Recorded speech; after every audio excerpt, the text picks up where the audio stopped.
جو لوگ آخرت پر ایمان نہیں رکھتے انہی کے لیے بری مثال ہے، اور اللہ کو صفت اعلیٰ زیب دیتی ہے، اور وہ غالب ہے، حکمت والا ہے۔ اور اگر اللہ لوگوں کو ان کے ظلم کے سبب پکڑنے لگے تو ایک جاندار کو زمین پر نہ چھوڑے، لیکن ان کو ایک وقت مقرر تک مہلت دیے جاتا ہے، پھر جب وہ وقت آ جاتا ہے تو ایک گھڑی نہ پیچھے رہ سکتے ہیں نہ آگے بڑھ سکتے ہیں۔ اور یہ اللہ کے لیے ایسی چیزیں تجویز کرتے ہیں جن کو خود ناپسند کرتے ہیں،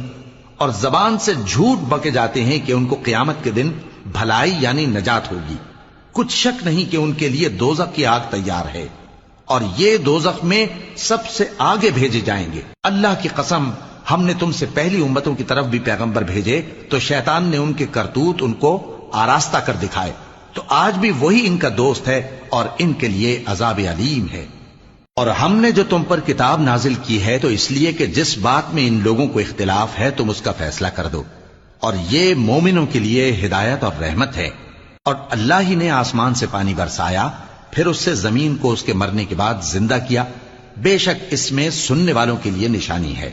اور تمہارے لیے چوپایوں میں بھی مقام عبرت و غور ہے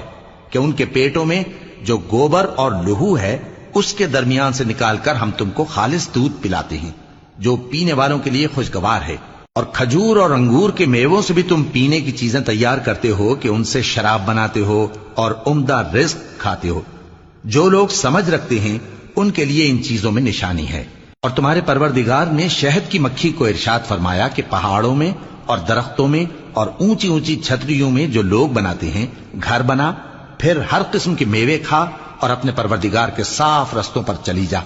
اس کے پیٹ سے پینے کی چیز نکلتی ہے جس کے مختلف رنگ ہوتے ہیں، اس میں لوگوں کے لیے شفا ہے، بے شک سوچنے والوں کے لیے اس میں بھی نشانی ہے۔ اور اللہ ہی نے تم کو پیدا کیا، پھر وہی تم کو موت دیتا ہے، اور تم میں بعض ایسے ہوتے ہیں کہ نہایت خراب عمر کو پہنچ جاتے ہیں تاکہ بہت کچھ جاننے کے بعد ہر چیز سے بے علم ہو جائیں۔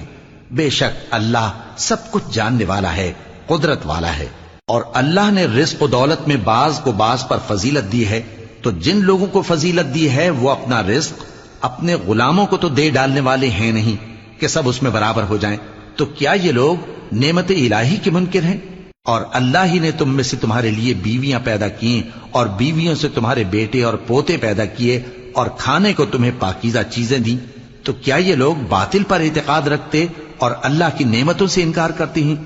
اور اللہ کے سوا ایسوں کو پوجتے ہیں جو ان کو آسمانوں اور زمین میں روزی دینے کا ذرا بھی اختیار نہیں رکھتے اور نہ کسی اور طرح کا مقدور رکھتے ہیں۔ تو لوگوں، اللہ کے لیے غلط مثالیں نہ بناؤ، بے شک اللہ جانتا ہے اور تم نہیں جانتے۔ اللہ ایک اور مثال بیان فرماتا ہے کہ ایک غلام ہے جو بالکل دوسرے کے اختیار میں ہے اور کسی چیز پر قدرت نہیں رکھتا،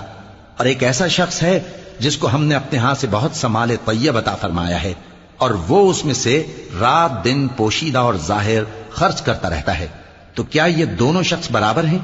ہرگز نہیں، الحمدللہ۔ لیکن ان